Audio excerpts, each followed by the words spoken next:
ستاروں کے ذریعے مستقبل کا حال معلوم کرنا یہ باقاعدہ علم ہے، جس کو علم نجوم کہتے ہیں، یہ باقاعدہ علم ہے، اور اس میں رزلٹ بعض اوقات بالکل پرفیکٹ بھی آتے ہیں، بالکل سے مراد اکثر حصہ اس کا پرفیکٹ ہو جاتا ہے۔ جیسے نبی کریم صلی اللہ علیہ وسلم کو جب مبعوث فرمایا گیا تو بخاری کی پہلی دوسری حدیث میں ہی ہے کہ ہرقلہ جو عظیم روم تھا، روم کا بادشاہ تھا، یہ علم نجوم میں ماہر تھا، اور اس نے اس علم نجوم ستاروں کی چال سے معلوم کیا کہ اس نبی کا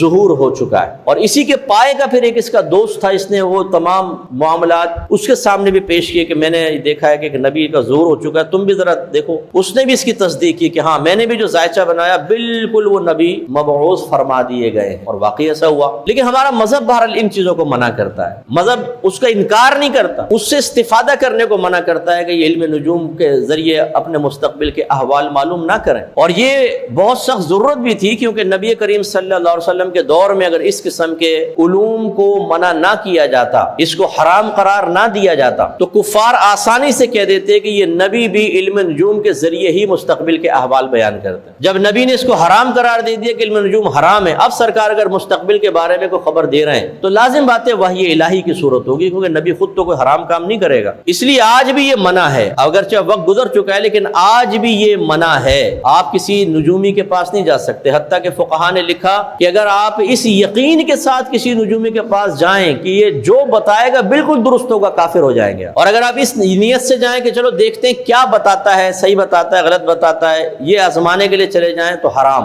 اور اگر آپ اس لیے جائیں کہ چلو میں اس کو تھوڑا شرمندہ کروں گا، کوئی غلط سلط کویسچن کر لیتا ہوں، الٹا سیدھا بتائے گا تو پھر میں شرمندہ کروں گا، فرمایا یہ بھی بالکل جائز نہیں ہے، کیونکہ ہو سکتا ہے کہ وہ صحیح بتا دے تو آپ تو گئے تو اسے شرمندہ کرنے، اور آپ کہیں گے باپ رے تو بالکل صحیح بات، حضرت مجھے بیعت کر لیں، لو جی وہ پیر بنا بیٹھا۔ ہمارے ماموں اللہ تعالیٰ ان کو جنت الفردوس میں اعلیٰ مقام عطا فرمائے، وہ فوت ہو گئے، تو وہ اس میں شغف رکھتے، تو وہ اپنے استاد کو ایک دفعہ گھر پہ لے کر آئے تھے، مجھے یاد ہے اس ٹائم ماحول میں نہیں تھے ہم لوگ، بہت چھوٹے چھوٹے تھے، تو انہوں نے آ کے گھر کے سب فردوں کے بارے میں بتایا، تمہارے ساتھ یہ ہوگا، تمہارے ساتھ یہ، وہ جو حساب کتاب ہے ان کا وہ کیا، تو آپ یقین کریں جو میرے بارے میں اس نے بتایا وہ بعین ہی ویسے ہی پورا ہوا ہے جیسے کہ اس نے بتایا تھا۔ وہ نہیں بتاؤں گا کہ کیا کیا بتایا تھا، لیکن اس کا مطلب یہ نہیں ہے کہ اگر اس نے ایسا بتایا تھا تو میرا ایمان اتنا کمزور ہے کہ میں فوراً پھسل جاؤں اور میں پھر کسی کے نو،